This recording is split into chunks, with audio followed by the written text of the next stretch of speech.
Hello, everyone, and welcome to the new Football Uncensored podcast.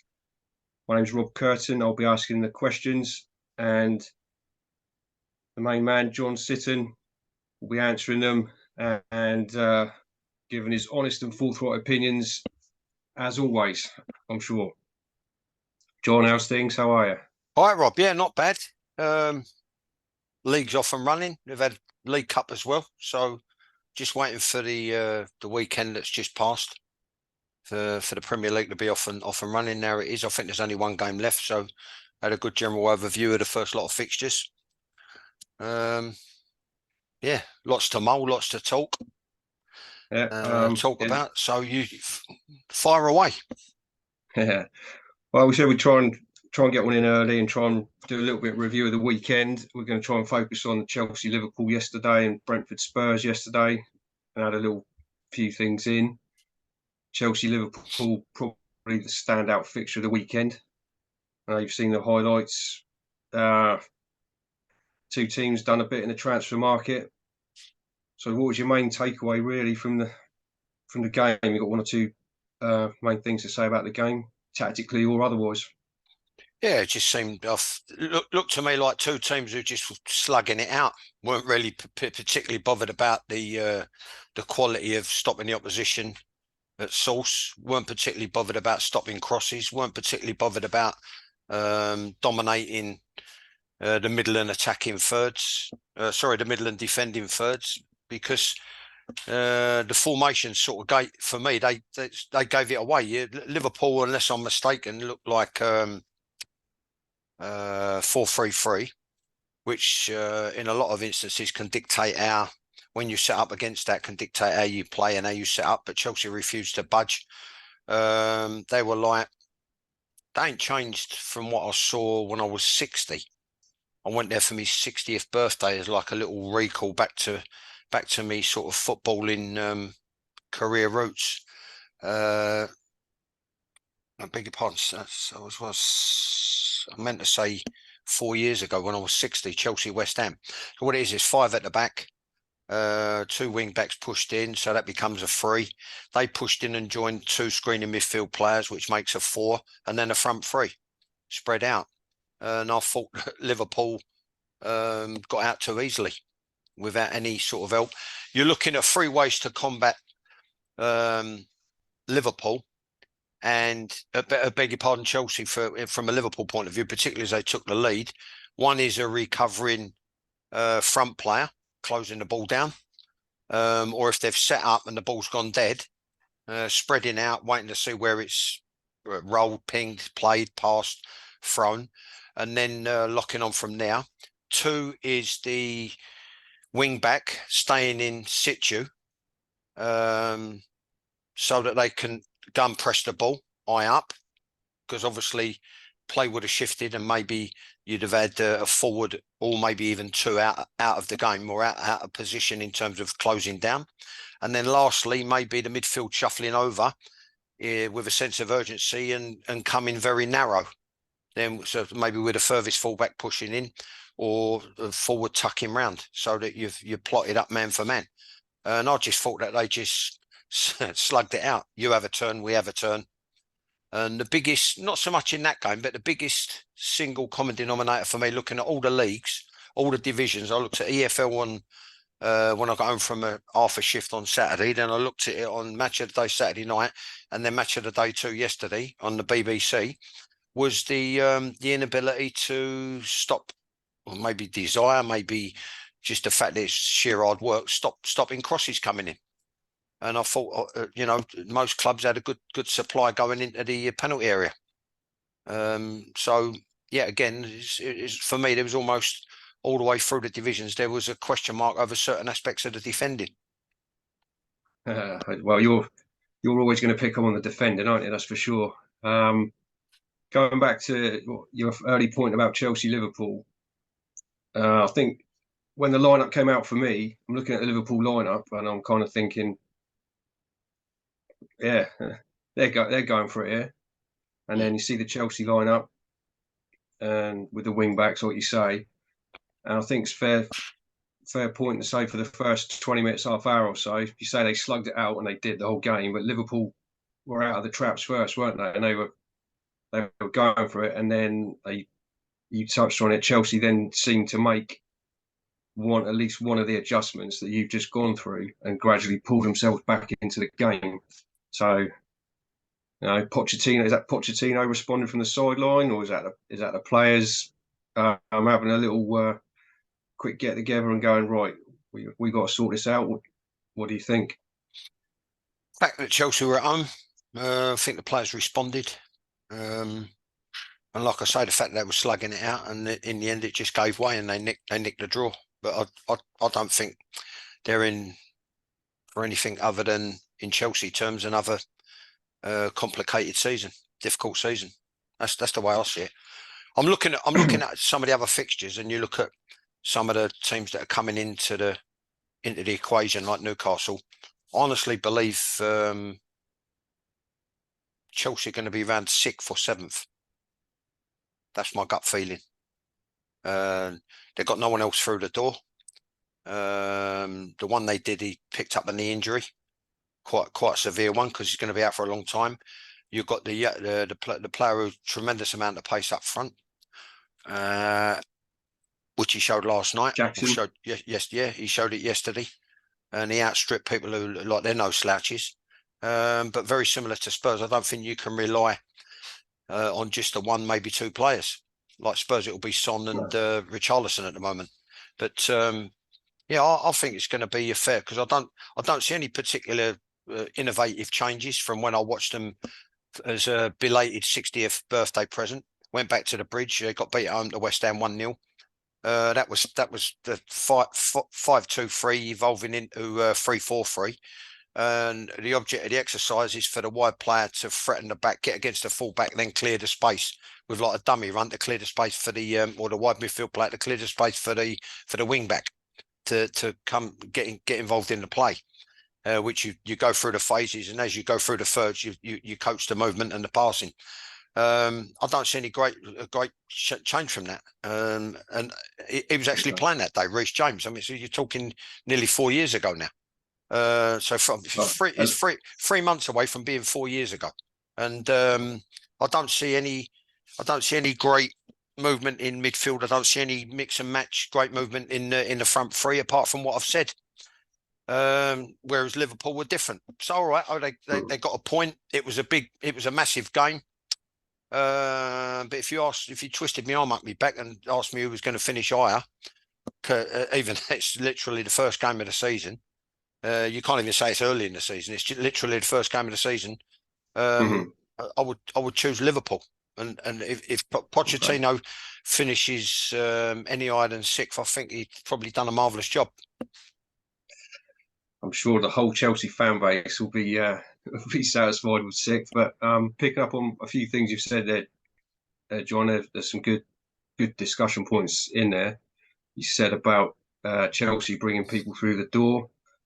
And you mentioned there's a little bit about midfield there. Obviously, there's a fairly headline-grabbing transfer move at the moment that Chelsea and Liverpool. I don't know. I've been busy today. I don't know whether the lad from Brighton signed for anyone, or they're still slugging it out off the pitch as well as on the pitch. Unbelievable unbelievable bit of work that is. I think they give 4 million for him, and they're looking to sell him for 111. That's an unbelievable bit of work. But my own personal opinion is for the role. For the role that's being suggested, I think it's too much money. But it's typical Liverpool. Typical Chelsea. They've already had to have a clear out after having their pants pulled down. The chairman, he's gone like totally, I would say borderline reckless and spendthrift, 600 million plus. And then it's resulted in a massive clear out to get people off the wage bill and also balance the books with financial fair play. Yeah, so me personally, I think for the role he's being asked to play. I thought he made a good point last night. Danny Murphy, he said about there's a lot of good players around in the market at the moment, and you just got to be a bit cute, and you've got to be maybe a bit conservative, and you've got to weigh up every single aspect of the player in terms of character, lifestyle, and most importantly, what he's being asked to do. Some would almost yeah. say, you could almost say that role was actually invented under Mourinho by Chelsea. The Makaleli was the precursor to it all. And How now much all would of a he be sudden, worth now? yeah. Well, now all of a sudden you're looking at 111 million for someone who, back in my day, if they got a good engine, can they get box to box? Will they screen the back four and help out? If they tick all those boxes, that was they was pigeonholed into that sort of defensive midfield type. Now you're looking at 111 million. With it's a there'd lot. be bum fluffery like agent fees and all that. It's a lot of money. Yeah, there's a lot. I agree, and like you say, for the role, I never underestimate a role on a football pitch. I guess I say from my amateur perspective, but for the role, it does seem a lot. But you also touched on Newcastle there in your musings. They've signed.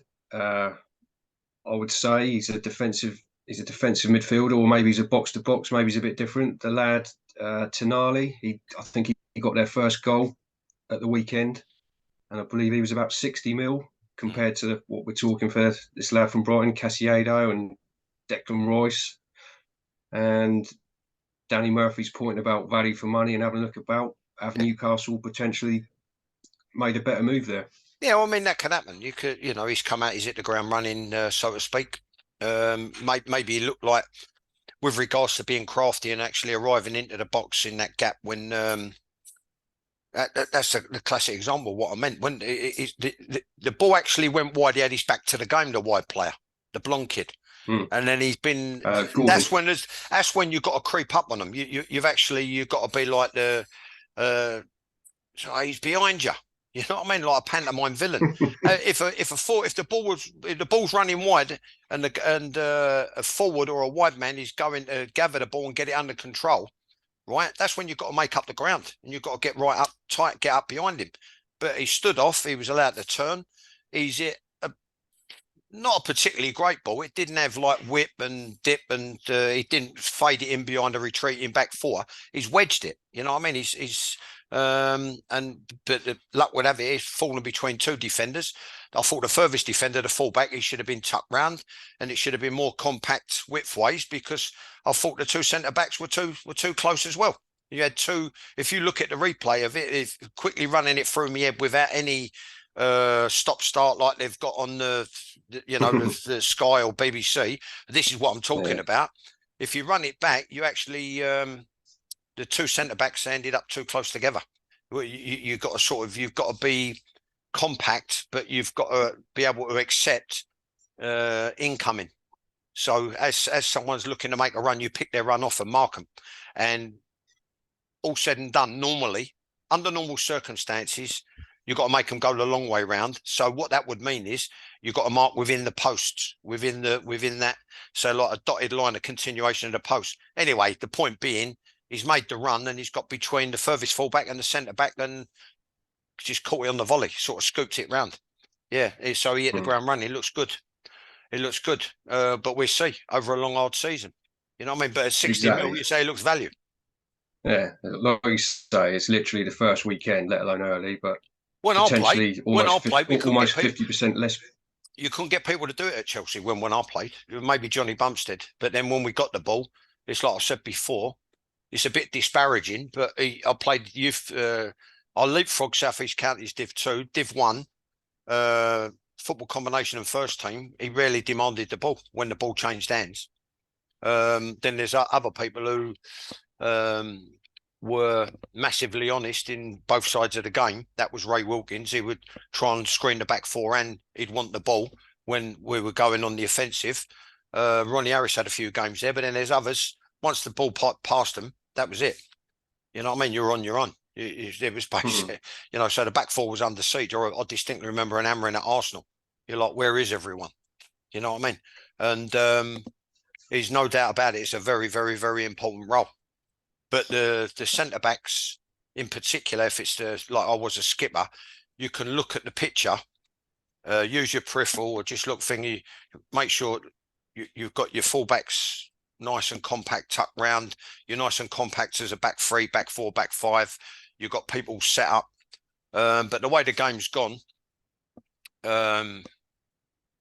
that's another debate altogether. They were talking about the Arsenal goalkeeper. I don't happen to think he's good enough with his feet, which might be the reason why he's made inquiries for the guy at Brentford. But then my argument would be, if I was coaching, but not my argument, my point would be when I was coaching to try and help someone like him, we'll say, well, the point of being a goalkeeper is you've got that safety net, pardon the pun, you've got that thing where you can actually use your hands. So you can use your hands for distribution. You can use your hands for what the point being for distribution, Rob. You don't have to be talking about being good footballers now. Yeah, fine. If you can get out your feet and share it on quick, right? If the play shifted over one side, which I would coach, all this force in it from short goal kicks, and for like if you roll it to someone and they roll it back, you saw the self-induced pressure that led to goal chances or goals at the weekend. Why would and they had a few lucky escapes, a lot of them. Why would you induce that? But if it comes to you and you can share it on quick, yeah, lovely. But if not, and you've broke the play up, well, I played with a very small, my opinion, as radical and as controversial as it is, massively overrated goalkeeper who he couldn't kick and reach the halfway line. He used to actually throw the ball to the halfway line. He had a lot of games. And the German opinion was the same as mine. And they exploited that in the 1970 World Cup. But sticking to the point, to specifics, that would be that's why I think that maybe they're linked to the Brentford goalkeeper, because the manager might feel that he's a little bit better with his feet, and this is the way the game's gone, and it's en vogue. And rather than modify your coaching to suit the players that you've got available, you're now trying to buy players to fit into a certain remit. I mean, we can obviously, hopefully, we're going to do quite a few more as the season goes on, and we're going to not just do weekend reviews. We're going to try and look into certain topics and about the game, and tactical insight will definitely come into it, and we'll get into that with the keepers. I watched just as an offsite. I happened to tune into a rerun of the '87 Cup final yesterday on ITV4, and with your point about distribution, you had Ray Clements in goal for Spurs. I think it was one of his probably last couple of seasons, and I think I watched it for about 20 minutes, sort of enough to see the flying header from Keith Houchin anyway. Mm-hmm. And 2 or 3 times the ball went back to Clements in goal. I think Grizovic was in goal for Coventry, and this was still in the days when they could pick the ball up direct from the back pass. Mm-hmm. I think I saw Clements 2 or 3 times have a quick look, and he's overarmed it quite strongly, or he's underarmed it quite strongly out to, I think it was Chrissy Houghton on the right. And yeah, they were renowned for that. Fizzed it out. Yeah. They were renowned. Spurs were renowned for playing from the back. A little side story there. It's Keith Houchin. That was so funny. I think it was the year before I went there in '85. He couldn't get in the Orient side. He could not get in the Orient side. 80, whenever it was, 84, I don't know. But the stories, and then when it came, there was a few had a laugh. Like people like he was on the last knockings of his career. They say, I remember there's Tommy Cunningham. He was like, I remember when Ouch was here, he couldn't get in the side. And even Frank admitted it. He said, well, he weren't cutting the mustard. He couldn't get in the side. Then I think he went somewhere, like long way north, Darlington maybe. Anyway, somewhere. And then he ended up at Coventry and he scores in the cup final. Just goes to show you how mad football can be. Yeah. Yeah, absolutely. York, maybe he went to, I don't know, but York, yeah. Was it York? Yeah. Good call. Yeah, that's it. Seriously north. Yeah, seriously north. And but anyway, it just goes to show you how strange the game can be, and now how your luck can change like that. And bit of form, good vein of form, good attitude, etc., can get you a move. And the next thing you know, he's scoring a diving header in a cup final. Yeah, and they won as well. Happy days for them. In the end, yeah. Going back to the Newcastle guy, Tonali, and they've obviously done a bit of business over the summer. And we were talking about possible prospects for the season, for title favourites, that sort of thing. No, they're not title favourites. No, I know they're not title favourites. I know you've got a few thoughts about how Eddie Howe's doing, and a little bit of how he was speaking last season and how he's spoken early this season. I wondered what you want to say about Eddie Howe. No, it's just Yeah, it just makes me smile, Rob. It tickles me. You know what I mean? You got the people who shouldn't be tub thumping who are tub thumping, then you get people who, which is fair enough. That's fine. Everyone's different. Everyone runs it how they want to run it. You get people who shout from the rooftops back in the day, who to try and boost players' confidence and the profile of their club, like Malcolm Allison did on numerous occasions. People like that. I think, credit or not, I don't know. Maybe should be looking a little bit more excited. Maybe inside it, he is very, very excited. I should imagine he is. I think he's been very, very self-disciplined and understated. And I think he's playing things down. And I think he's just got that way of speaking where anyone else would have been a lot more excited about hammering Villa 5-1 than he showed.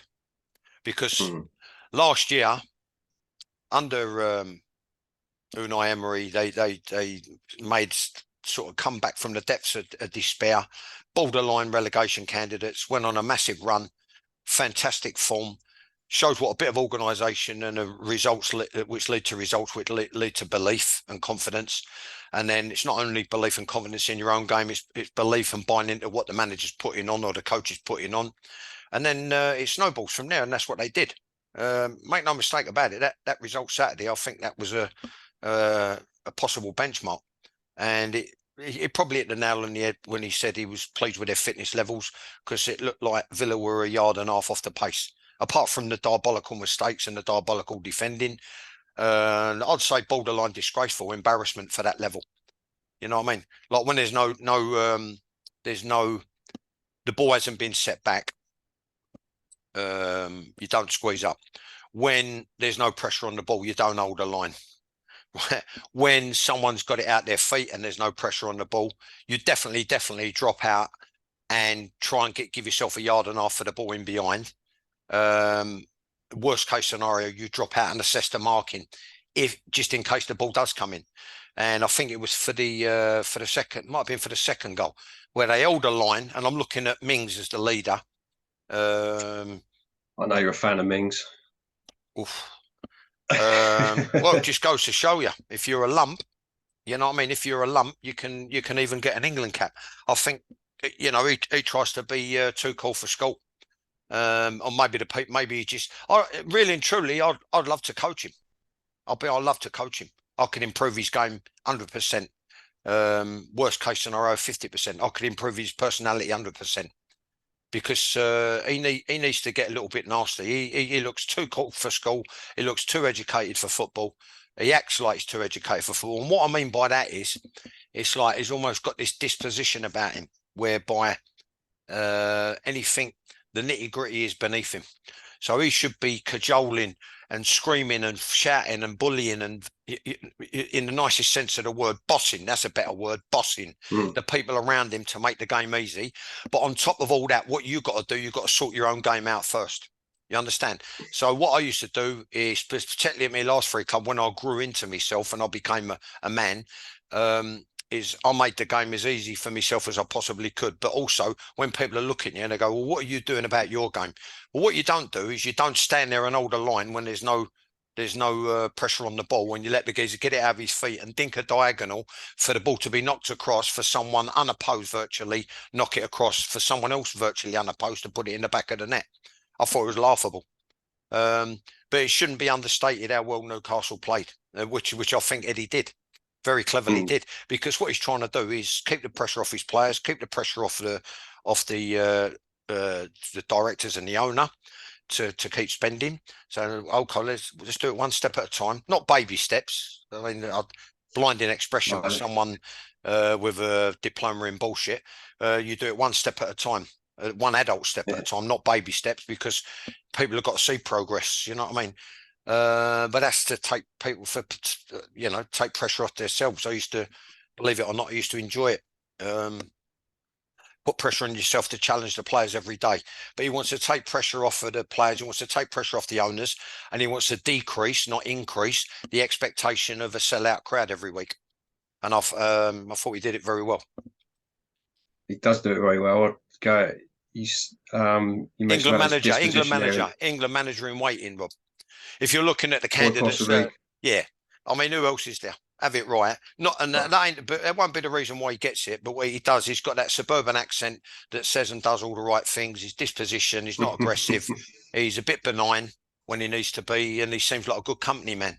So after Southgate's finished, who else is there? Yeah. Well, you've just talked him right into the job there, John. I think you've ticked all the FA's boxes, haven't you? Yeah, you read it here first. Listen, exactly. Don't make that mistake. I couldn't even talk myself into a job as an area monitor after 9 years. So no, they'll pick who they'll pick who they want to pick. Indeed, I think maybe you touched on his disposition, his personality there. I think I'm sure he's not, but to me, he almost looks a little nervous when you see him in the interviews because he is trying to catch himself and not get too excited and overplay it. But perhaps this season's All or Nothing documentary, which is Newcastle. Oh right, I'll have to have a look at that. Yeah. I'll have to have a look at that. Yeah, I'll be honest with you now. Yeah, I'll be honest with you now. Apart from the obvious, I'm not overly impressed by the evolution, the supposed evolution of football. I'm quite bored by it. So I've seen the thing up there. My daughter treated me, my son treated me to Amazon. My daughter's treated me to Netflix. So at the moment I'm watching the rerun of Peaky Blinders. But I'll get round to the Newcastle one on Prime. I think it's only just come out, so they're so it's obviously filmed last season, but they're this season's featured team, so it could be interesting. Yeah, I'll be honest with you. I was impressed with the Arsenal one. I wasn't impressed by the Sunderland one. The goings on behind the scenes there. I thought that was like Butlins, and the same with Spurs. I thought that was like Butlins, and I thought you could see the difference in the work ethic and the atmosphere around the dressing room and the professionalism between Arsenal and Spurs at the time. Yeah, I wasn't impressed with that. I wasn't impressed with Spurs. Yeah. You had the tail wagging the dog, and I think I said at the time I thought they're totally spoiled. And just as a little by the way, what I can recommend is I watched a couple of interviews by Simon Jordan on YouTube. I just got them like, I'm gonna have a late night. I'm gonna have an absolute binge, and I watched the Frank Warren interview, which was fantastic. I thought they were both fantastic, and Frank Warren and Simon Jordan, and the other one was our Refreshing and Honest with Tim Sherwood.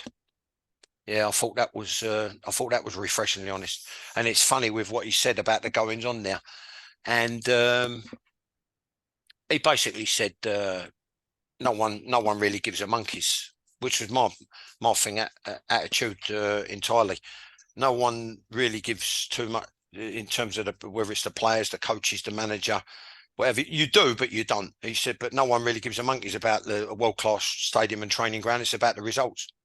And I thought he was Tim Sherwood was refreshingly honest, and like me, a big loss to the game.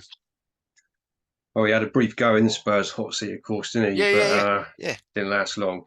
We've got a little bit of time left. Since we've mentioned Spurs, and I entirely agree. For the record, you could see the difference between Spurs and Arsenal. And even going back to an early one, Spurs and Man City, with the players, you said the phrase "the tail wagging the dog." I think that's a good way of putting it. Yeah. Obviously, Spurs, massive gaping hole in their lineup yesterday. Certain Mr. Kane. Harry, yeah. How do you think they coped?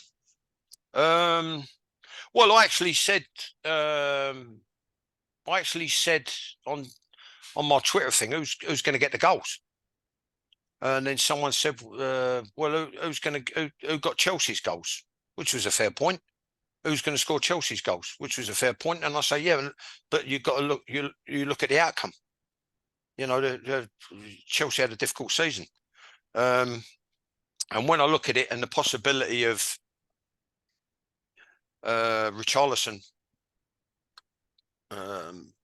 taking them through a whole season, I don't see it. So they've got to get someone through the door, and they've got to get someone through the door a bit rapid. But then that begs the next question is whether he hits the ground running and settles in quickly. So it's a double-edged sword. You know what I mean? Which my way of thinking is, if you know it's imminent, you get the replacement in first before the departure, or simultaneously. You understand what I mean? You should never be left in limbo. And as understated and matter of fact as he looks, the manager, in terms of his relaxed style, I think it could be a big problem.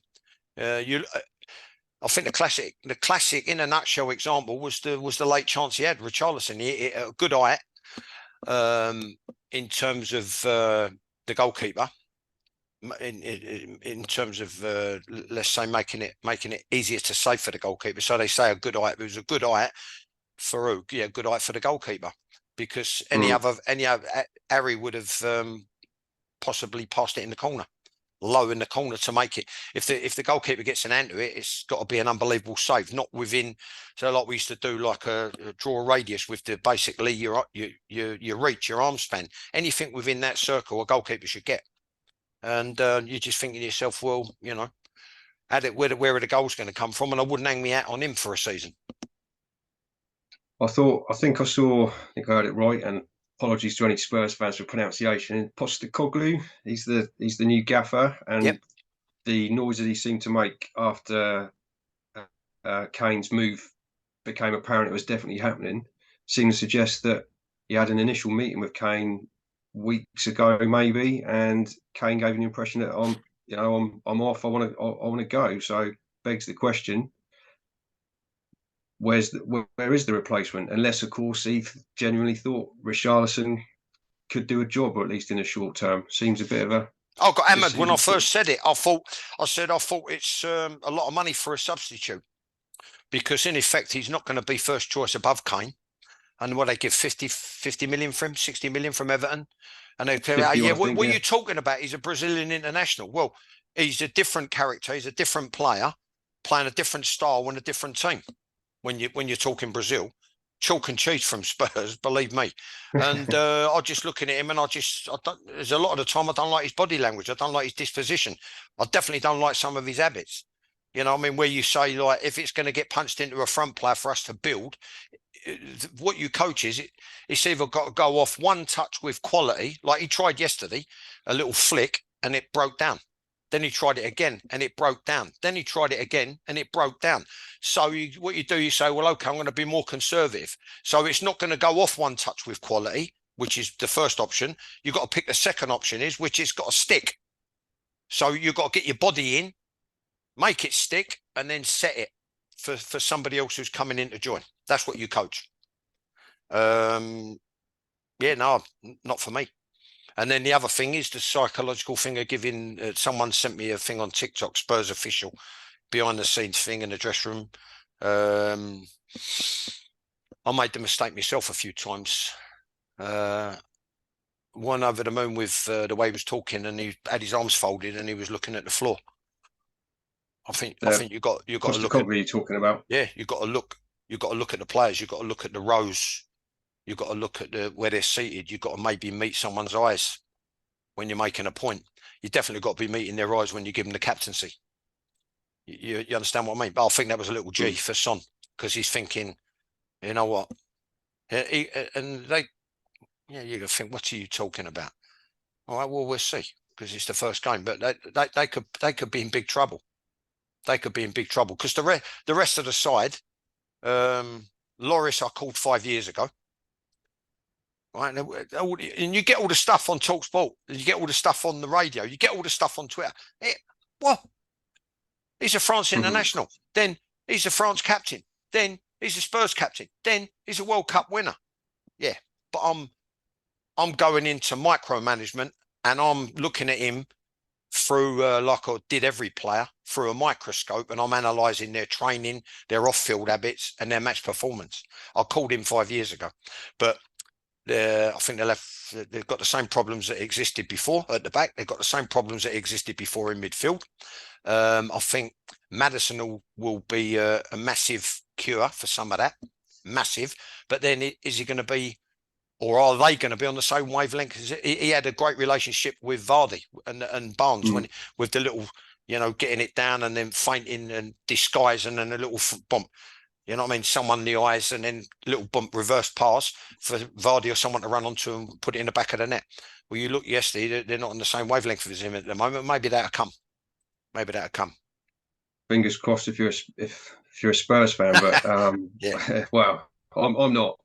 But the thing for me, I thought, is it harsh to call Spurs a one-man team when Kane was there? But you look at probably a little harsh on certain players, but look at the managers they've had.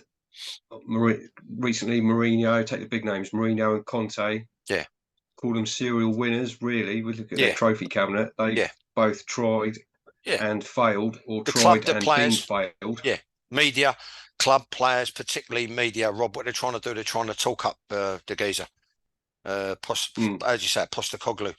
Yeah, which it Postecoglou, I sounds think. more of a Turkish name than a Greek name, but he's actually from Athens, born in Athens, then went to Oz as a 5-6-year-old. But the bottom line is they're trying to talk him up. Like other people have thing they said to me, he resurrected and Celtic, and there's some of the best football we've ever seen. When Celtic supporters, people directly to me on Twitter, right?